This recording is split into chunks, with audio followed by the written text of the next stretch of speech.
Hey everyone, I'm Mike Brooks. We are heating things up in the Shape Your Future Healthy Kitchen. Today we have our good friend Chef Valerie from the OUTU School of Community Medicine. National Chili Day was the 25th, so we have a chili that we're making right now. Yes. This is a Three Sisters chili? Yeah, so Three Sisters is just a combination of corn, beans, and squash, and this combination of foods has been sustaining native peoples for thousands of years. Wow, okay.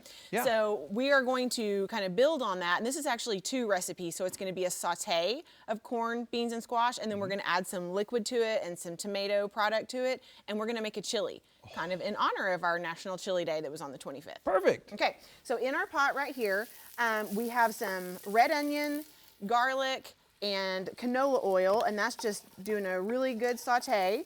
And to that, we're gonna add a poblano pepper. So if you don't have a poblano pepper, you could use a green or a red bell pepper, totally fine.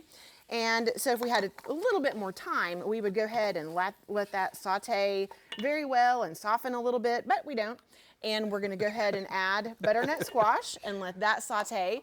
And so again, with the butternut squash, we want to get good caramelization. I know I talk a lot about that on our segment, and we want to get good caramelization because that gives good flavor. It's reducing the liquid. Anytime you reduce the liquid, you intensify the flavor. Okay. Okay, so that's why we're doing that with everything. And so this is just gonna be like pouring in cans of beans. So these are drained and rinsed black beans, drained and rinsed northern beans. You could use navy beans, garbanzo beans. I mean, it really doesn't matter. You could use lentils, black-eyed peas, whatever beans that you have on hand. The black-eyed peas, of course, could be frozen even, but canned or dried beans that you've like cooked to soft, okay? Okay. So those are going in.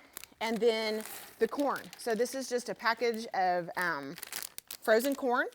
And this is gonna be preferable to canned corn because it's not gonna have as high a sodium content. Okay, so you wanna use the frozen if you can. So at that point, this dish is gonna get some oregano, dried oregano, a good heaping scoop of chili powder there. A little fire, okay. And some cumin, and that's gonna give it that nice kind of southwest flavor. So this is all gonna get stirred together, and again, we would saute it, and it would be nice and sizzly, and everything would be soft and caramelized. But you have a combination that looks like that. And in a second, we'll look at the finished product. It is delicious, it smells delicious. It's gonna be a great base for chicken or fish, maybe some tofu.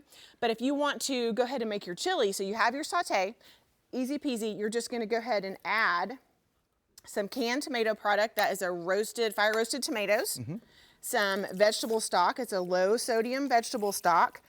And then the final thing that's gonna get added to this dish is some finely ground cornmeal. And this is a stone ground cornmeal product, and that's just gonna thicken up the chili to give it a little bit more body, so it's not so much like a soup, it's more like a chili at this point. Wow. So we're gonna give that a great stir.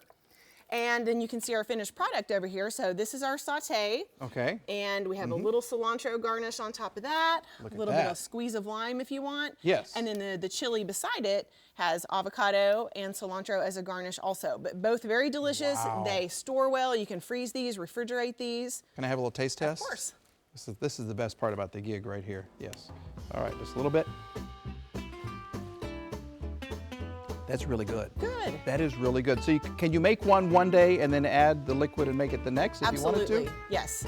Easiest recipe ever. It's very easy. Chef Val, thank you very much. If you don't want to get this recipe or any of the others that we have here in the Shape Your Future Healthy Kitchen, check out our website, kjrh.com.